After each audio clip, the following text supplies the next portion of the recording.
aca yàlla sëy bi barke amiin yàlla éternité inchallah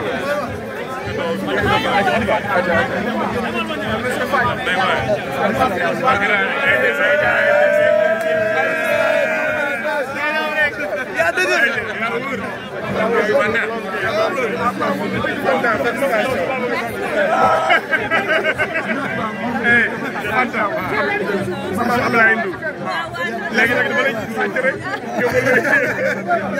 yàlla la jig wallaay yàlla sàmm seen liggéey